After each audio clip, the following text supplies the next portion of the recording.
ये सां संस्मरणात् पुंसां सद्यः शुध्यन्ति वै ग्रहा किं पुनर्दर्शनस्परस पादशौचासनादिभिः।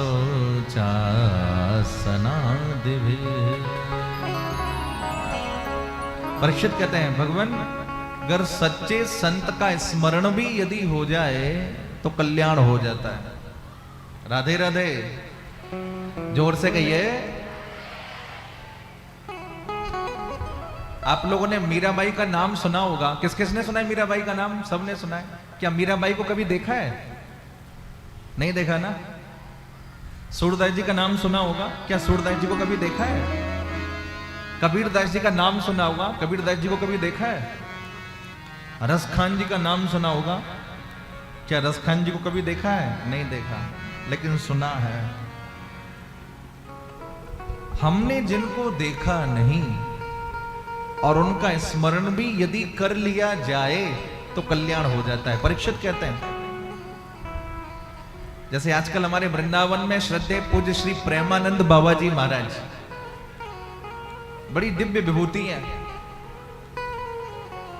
हमारे बरसाने में परम श्रद्धेय पूज्य श्री विनोद बाबा जी महाराज, दिव्य विभूति। कभी आप लोग ब्रज में जाओ तो दर्शन करके आना उनका।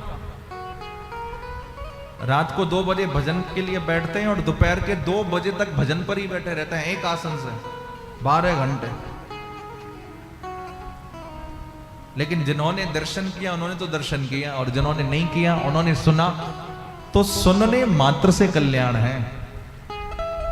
परीक्षित कहते हैं ये साम संस्मरणात् पुंसां, संत का यदि स्मरण हो जाए तो कल्याण है। और कहीं संत का दर्शन हो जाए फिर तो कहना ही क्या। और कहीं संत का स्पर्श हो जाए तो और अच्छी बात। और भैया संत यदि चल करके आपके घर में आ जाए तो परीक्षित कहते हैं भैया संत के आने से घर घर नहीं रहता, आपका घर वृंदावन धाम बन जाता है, आपका घर तीर्थ बन जाता है। और कर वही संत आपसे अपना पाद प्रक्षालन करा ले। पाद प्रक्षालन समझते हैं? चरण धुला ले। राधे राधे। तो यहां परीक्षित कहते हैं बोले किम पुनर्दर्शनस्परस पाद शौचासना देवी, पाद शौचासना देवी। संत का पाद प्रक्षालन जब आपके घर में होता है तो आपके घर के अंदर गंगा और यमुना बहने लग जाती है। ये संत महिमा है। इसलिए साधु जन पूजो चित लाए, तिनके दर्शन ये बढ़ाए। हाँ चरण पखारत होय आनंदा, चरण पखारत होए आनंदा। चरण पखारत होए आनंदा, चरण पखारत होए आनंदा। जन्म जन्म के काटहि फंदा, जन्म जन्म के काटे फंदा।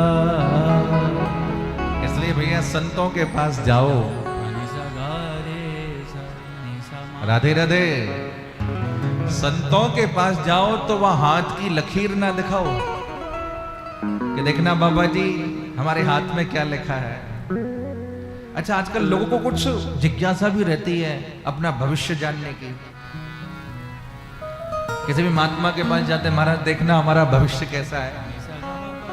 जैसा वर्तमान आप सुंदर बनाएंगे भविष्य उतना ही सुंदर बन जाएगा। समझ में आई बात? यदि हम करेंगे पाप तो भविष्य भी खराब, और यदि हम करेंगे अच्छा कृत्य तो भविष्य भी सुंदर।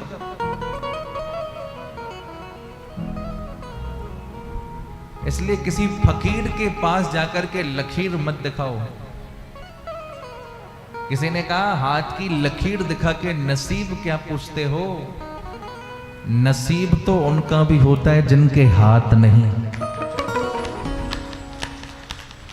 राधे राधे।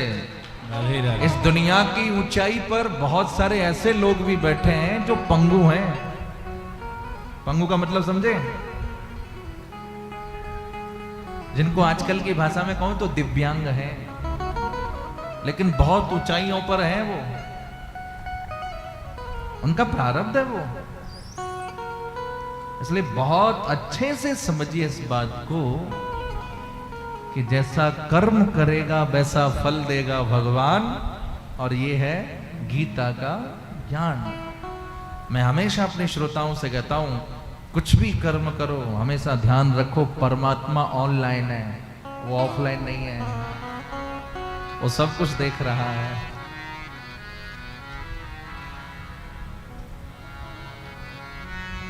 संत के पास जाओ, किसी फकीर के पास जाओ और कोई फकीर कृपा कर दे, अपना हाथ आपके माथे पर रख दे तो मैठत कठिन कुअंक भाल के भाल के काल के कपाल पर लिखता वो मिटाता हूं, गीत नया गाता हूं। हमारे भारत के भूतपूर्व प्रधानमंत्री श्री अटल बिहारी वाजपेयी बहुत अच्छे कवि थे वो।